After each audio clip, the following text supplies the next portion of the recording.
Almost ready? Smells amazing. Flipping it now. Perfect. 3 days later, she returned to Colin's house. He waited nervously. Emily stood calmly in the doorway. "I've made my decision." Colin held his breath. "I will move in." Life inside the house began to change.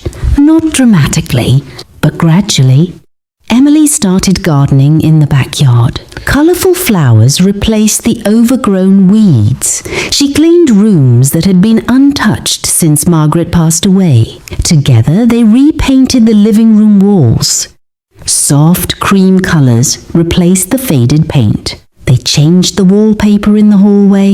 They rearranged furniture so the space felt open and welcoming. They created shared spaces. A reading corner near the window.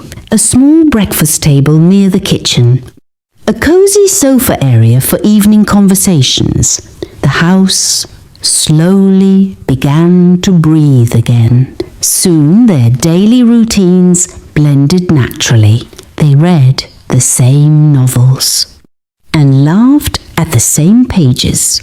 They cooked the same meals together. Emily prepared the ingredients while Colin directed the recipes from his wheelchair. They shopped online for similar things: books, kitchen tools, garden supplies, even holiday decorations. Holidays that once felt empty now became shared memories. Thanksgiving dinners, Christmas lights, New Year reflections. Conversations grew deeper. They spoke about their fears, their dreams, their regrets, their hopes. Friendship became the foundation. Respect became constant. And neither of them rushed what came next. Love did not arrive dramatically. It did not appear like lightning in the sky. It grew quietly, steadily, naturally. Emily never saw Colin as a patient, not a condition, not a diagnosis, not a limitation. She saw him as a man, a thoughtful man, a brilliant mind, a gentle soul who had endured more than most people ever would. And Colin saw Emily as something he had not experienced in years. Companionship, joy, hope. 2 years later, something unexpected happened. Colin received an invitation to speak at a small technology conference in Egypt. His work in software consulting had gained recognition. The organisers offered to accommodate his accessibility needs. At first, he hesitated. Travel felt complicated, but Emily encouraged him. "You should go," she said. "Your work deserves to be seen." So they travelled together. The journey was long but beautiful.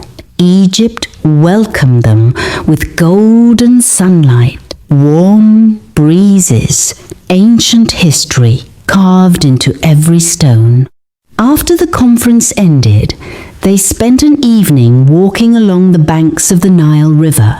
The sky glowed amber as the sun disappeared behind the horizon. The river reflected the golden light.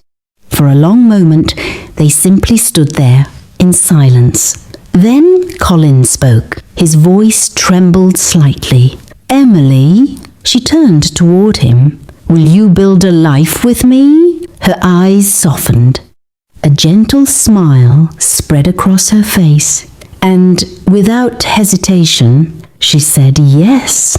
Emily left the agency soon afterward, not out of duty, but out of love. She introduced Colin to her parents. Her mother cried happy tears when they met him. Her father embraced him firmly and said, "You're welcome in this family." Her aunt enthusiastically volunteered to plan the wedding. Soon preparations began. They chose soft wedding colours, ivory and sage. The music would be gentle. Classical hymns during the ceremony. Light jazz during the reception. The food would be simple but elegant, nothing extravagant. Everything meaningful. They decorated a small garden chapel surrounded by flowers. Colin chose a navy suit. Emily chose a timeless lace gown. When the day finally arrived, the ceremony felt peaceful, sacred. Their vows were spoken sincerely.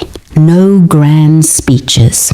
No dramatic gestures. Just two people promising to walk through life together. Care became covenant. Friendship became forever. Months passed peacefully. The house felt alive again. Laughter returned. Hope returned. Then, one morning, Emily noticed something unusual. She felt tired. Different. At first, she dismissed it.